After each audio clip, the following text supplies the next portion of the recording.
Buenos días, doctor. Soy el estudiante Roberto Acosta Macías del programa de posgrados de la Universidad Técnica Manabí, de la maestría en Zootecnia con mención en Producción Ganadera Sostenible, de la materia de Fundamentos de la Bioquímica, a cargo del doctor Edis Macías Rodríguez. Mi tema de exposición es sobre la tarta de soya en cabras.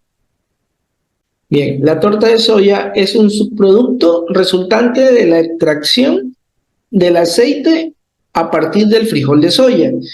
La torta de soya es, es una fuente principal de aminoácidos y de proteínas en la nutrición animal. Pero también tenemos que recordar que la soya cruda tiene valores antinutricionales de acuerdo a la temperatura en la que está sometida, especialmente si es alta. Para obtener la torta de soya se lo puede realizar de tres maneras. Una utilizando solventes, la otra de manera mecánica, usando unas prensas, y una tercera que también vendría a ser mecánica, pero por medio de máquinas hidráulicas. En el primer caso, en el caso de solventes, generalmente se utilizan hexanos y acetonas. Y entre las dos mecánicas, la más utilizada para tener una mejor calidad de torta es por medio de la manera mecánica utilizando prensas. Vale también recalcar que la pasta de soya, cuando está con cáscara, tiene un 44% de proteína, mientras cuando quitamos la cáscara, tiene una proteína de un 48%. Bien, en este mapa conceptual podemos ver el proceso desde que tenemos el frijol de soya hasta convertirlo en aceite, torta de soya y harina comestible, pues, ¿no? Tenemos de que en el caso de convertirlo en aceite, tenemos que mezclar, usar filtro y quitar el solvente para llegar hasta formar el aceite. Y en el caso de el frijol, lo podemos tener descascarado o con cáscara, previamente a la limpieza. Para este proceso vamos a tener que calentarlo, quebrarlo y tener el extracto del solvente. En el caso de la cáscara, vamos a tener que tostar, moler, enfriar y tamizar. Y lo que nos interesa a nosotros es en el descascarado, que vamos a tener una porción sin grasa, claro, luego del calentamiento, quebrado y extracto del solvente. Vamos a quitar el solvente, tostar, enfriar y moler. Luego de este proceso lo vamos a tamizar y vamos a tener un 50% de torta y un 50% de harina comestible. Bien, como ya conocemos, las células y sus estructuras se encargan de los macronutrientes. También sabemos ya que la soya contiene proteínas, carbohidratos, grasas y ceniza en bruto. Para el contenido de la célula, la digestibilidad de las proteínas por parte de los rumiantes, en este caso, en el caso de los caprinos, es muy difícil. Otra sustancia constituyente que también forma parte de la célula, de la pared de la célula, es la ceniza bruta. En el contenido celular, su digestión es muy fácil, mientras que en la membrana se vuelve complicada. La grasa bruta también es de fácil digestión.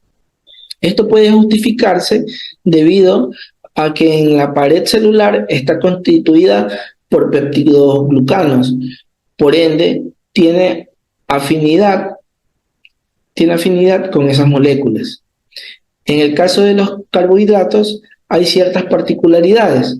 el almidón, el azúcar, las pectinas y la hemicelulosa son de fácil digestión, mientras la celulosa y la lignina son de difícil digestión. Como se mencionó, la torta de soya está constituida nutricionalmente por proteínas, lípidos y carbohidratos. Las proteínas al momento de ingerirse se convierten en aminoácidos y estos se traducen como proteínas constituyentes del organismo.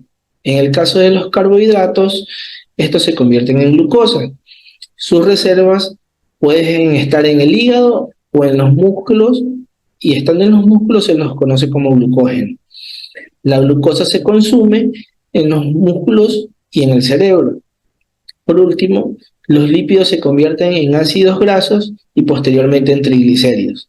Cuando estos rompen sus cadenas, se convierten en glicerol e intervienen en ciertos procesos para la producción de glucosa. Es similar al ciclo de Cori, que obtiene energía a partir de las grasas. Los ácidos grasos se consumen regularmente en los músculos. Bien, como podemos ver, aquí tenemos una tabla, la cual nos indica que dentro de lo que es la soya vamos a tener energía metabolizante, grasas, proteínas, metionina, lisina, triptófano, fibra, calcio y fósforo. Lo tenemos de que son lo que es la energía, la unidad vendría a ser las megacalorías por kilogramo de peso. Y en lo que es grasas, proteínas, metionina, lisina, triptófano, fibra, calcio y fósforo por porcentaje. También tenemos de que tenemos tanto el grano de soya crudo, procesado, y la torta de soya. En lo que es energía metabolizante, tenemos de que el grano de soya crudo tiene 3.2 megacalorías por kilogramo, mientras que el grano de soya procesado tenemos una variación entre el 3.5 y el 4.2. Y la torta de soya, que es lo que nos interesa, se mantiene en un 3.25. Luego tenemos que el aporte de grasa en porcentajes, el grano de soya crudo aporta con un 17.5%, igual que el procesado, y la torta de soya con 1.5%. Recordemos que en el proceso también se disminuye el aporte de grasa, por eso es que es importante la torta de soya. Luego tenemos el porcentaje de proteína, que en grano crudo aporta con un 37.5%, al igual que el procesado, mientras que la torta de soya con un 45.5%. De metionina tenemos 0.52 en ambos casos, ya sea grano de soya crudo y procesado, y tenemos más metionina en la torta de soya en un valor de 0.70%. La lisina le tenemos en ambos casos de grano de soya en 2.42 y en la torta de soya en un 2.90%. Y el triptófano en grano de soya, ya sea procesado crudo, 0.54%, y en la torta 0.62%. En el caso de la fibra, en el grano de soya tenemos 5.5 y en la torta de soya 3.4. En el caso del calcio tenemos 0.26 en el grano de soya y en la torta de soya 0.30. En el caso del fósforo tenemos 0.61 y en la torta de soya 0.64, lo cual nos lleva a entender de que es mucho más útil tener lo que es la torta de soya que dar el grano de soya, ya sea procesado o crudo. Nos podemos dar cuenta de que el aporte proteico es del 45.5, o sea, es mayor. Tenemos también de que algo muy importante, de que el porcentaje de grasa también disminuye con el proceso de torta de soya y que los valores nutricionales de la lisina, del triptófano, del calcio y del fósforo aumentan en la torta de soya y en el caso de la fibra, eh, ya que esta está procesada, disminuye, por lo que recalcamos de que es mejor utilizar la torta de soya. En esta diapositiva podemos observar la fisiología de la cabra. Como es un rumiante menor, sabemos de que cuenta con 4 estómagos, o el estómago se divide en 4 porciones. Empezamos que tienen incisivos inferiores como órganos de aprehensión, tiene papilas, tiene incisivos inferiores, papilas, la lengua también es órgano de aprehensión, y luego pasa por el esófago y se dirige hacia las 4 porciones de estómago que tiene, en las cuales se va a producir el proceso de almacenamiento, de fermentación, de, de digestión por medio de las papilas ruminales. También se van a producir procesos fisiológicos como el eructo para eliminar lo que son ácidos grasos volátiles. Pasarán al intestino y luego a la eliminación por medio de las excretas.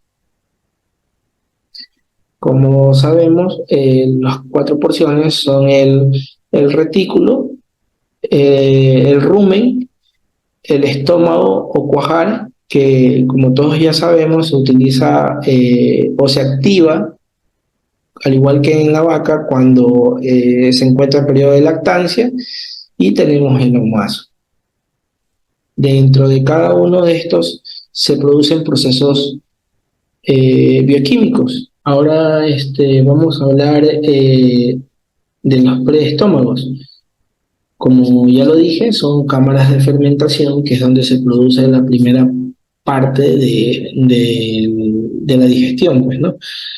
Aquí se produce como que un proceso microbiano en ausencia de oxígeno, lo cual permite que se puedan consumir alimentos con mucha fibra. También contiene en estos compartimentos la capacidad de degradar la celulosa y permite la síntesis de proteína microbiana con alto valor biológico a partir de proteína de bajo valor biológico, nitrógeno no proteico de la dieta, reciclajes de productos metabólicos de desecho, y provee de todo lo que son el complejo vitamínico B. Sin embargo, esta fermentación también posee desventajas para el animal, porque se tiene que dedicar por un tiempo de 8 horas a la rumia. Tiene que haber un acceso adecuado de alimentos, o sea, intervalo entre los alimentos, y se necesitan también mecanismos para mantener en funcionamiento el rumen y trabaje adecuadamente. Para esto también se debe agregar cantidad suficiente de saliva, y los movimientos tienen que ser muy fuertes en los compartimientos para que se pueda producir la mezcla. También aquí tenemos de que, como lo dije antes, eliminar lo que son los gases, productos de la fermentación, ácidos grasos volátiles, por medio del eructos. También tiene que haber, para que exista un buen masticado del bolo alimenticio, tiene que haber una correcta rumia, lo cual consiste en la regurgitación. De ahí luego tiene que haber una correcta absorción de los productos finales de la fermentación, y el paso hacia el maso de partículas no digeridas. Las rutas en el metabolismo intermediario deben ser capaces de utilizar a los productos finales de la fermentación, como en el caso de los ácidos grasos volátiles. El rumen es un sistema de fermentación más o menos continuo que requiere de un equilibrio entre sus sustancias que entren vía dieta o saliva y las que se producen por medio de la fermentación. El ambiente ruminal debe reunir características adecuadas para su funcionamiento, como el potencial de óxido, un pH entre 5.5 y 7, tiene que tener osmolaridad, tiene que tener gases, CO2, metano, nitrógeno, oxígeno, y población mixta de protozoarios, bacterias y levaduras. Bueno, ahora vamos a hablar sobre la fermentación de carbohidratos. Aquí vamos a tener que la fermentación de la celulosa, de la hemicelulosa, de los fructosanos y las pectinas se realizan por medio de bacterias celulolíticas y es lenta porque las bacterias celulolíticas tienen una tasa metabólica baja. La fermentación de los almidones y los azúcares simples se lo hace por medio de bacterias aminolíticas y es más rápida debido a que se duplican cada 25 minutos a 4 horas. Los productos de esta actividad fermentativa son ácidos orgánicos de cadena corta, CO2, metano e hidrógeno. Los principales ácidos orgánicos son el acético, el propiónico y el butírico, cuya concentración total proporcionan más o menos el 70% de la energía necesaria requerida en animales adultos. Los ácidos grasos volátiles se absorben a través del epitelio ruminal. El ácido butírico se metaboliza en el epitelio ruminal o en el hígado, transformándose en beta-hidroxibutirato. Cerca de un 30% del ácido propiónico se transforma en ácido láctico en la pared ruminal. El resto es metabolizado por medio de la glucosa en el hígado. Por mayor parte del ácido acético llega al hígado y de ahí con los tejidos se utiliza para formar la acetilcoenzima A. Un hecho importante es que hay que recordar que dentro de todos estos procesos de fermentación que se producen en el rumen, hay diferentes tipos de microorganismos que se van a especializar en el desdoblamiento de determinados sustratos. En el caso de la fermentación y síntesis de proteínas, tenemos de que está dada por bacterias proteolíticas. El exceso de esta produce amoníaco y esto a su vez produce intoxicaciones. También las proteínas degradables y el nitrógeno no proteico se pueden suministrar nitrógeno para los microorganismos o los microbios. Y tenemos también que la flora ruminal produce proteasas, peptidasas, las cuales se digiere la proteína dietética. Estos péptidos y aminoácidos son tomados por microbios y usados de diversas maneras, incluyéndose la proteína microbiana. Acá tenemos la proporción molar de los ácidos grasos. Podemos ver que el ácido propiónico está en un 20%, el butírico aporta con un 8%, otros en menor cantidad un 2%, y en mayor proporción contamos con el ácido acético en un 70%. Con esto podemos llegar a las conclusiones. Con pocas excepciones, todos los carbohidratos y proteínas de la dieta de los rumiantes pueden servir como sustrato para la fermentación microbiana. También podemos decir que la diversa población de microorganismos produce todas las enzimas necesarias para la digestión, fermentación y para digerir toda la fibra que se encuentra dentro de los forrajes. Los productos de la fermentación son ácidos grasos volátiles, principalmente acético, propiónico, butírico, los cuales constituyen la principal fuente de energía para los rumiantes. Los nutrientes que salen del rumen para ser digeridos por el animal tienen más valor nutritivo que los que entran.